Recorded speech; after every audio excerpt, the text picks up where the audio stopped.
You are watching your friend's circle shrink every single month, and you think something is deeply wrong with you. You think you are becoming depressed, antisocial, or completely broken. You are completely wrong. You are not losing your mind. You are finally waking up. If you are terrified of being alone, keep scrolling and go back to your fake, exhausting friends. But if you want to understand the biological evolution of your own brain, listen very closely.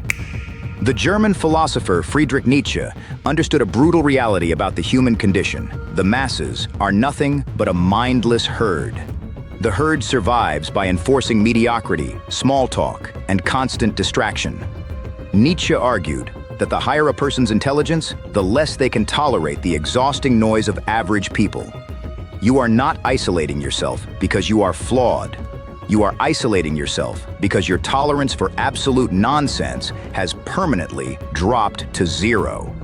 Here is the exact psychological timeline of why highly intelligent people cut everyone off and why you must never apologize for it.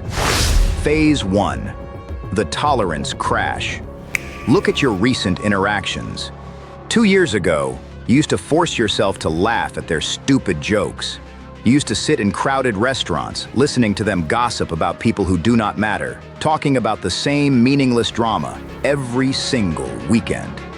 Now, it actually causes you physical exhaustion. This is not arrogance.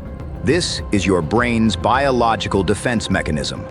Highly intelligent minds crave depth, strategy, and purpose.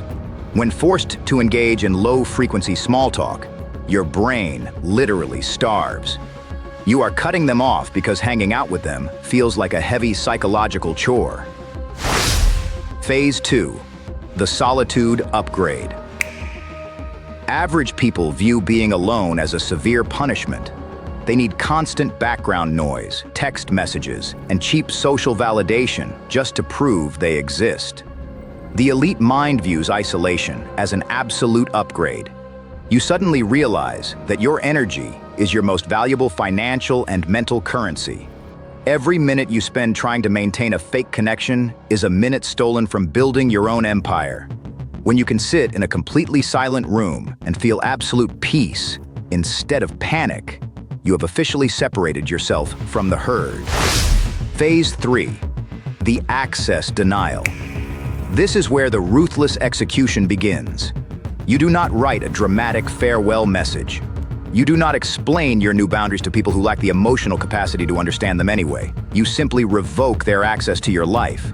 You stop initiating the text messages. You let the dead connections rot. You become entirely unreachable to anyone who does not bring value, intellect, or absolute peace to your existence.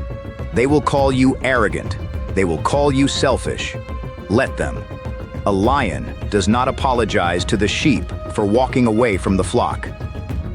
Nietzsche said, "The individual has always had to struggle to keep from being overwhelmed by the tribe." Stop fighting your own evolution. Complete solitude is the mandatory price of greatness. Embrace the void.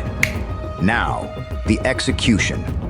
If you are still chained to the herd, go back to your loud, empty life. But if you have successfully detached, I want to see you in the comments right now. Type the exact word, unreachable. Let this comment section become a fortress for the elite. Claim your solitude. Let the herd stay at the bottom.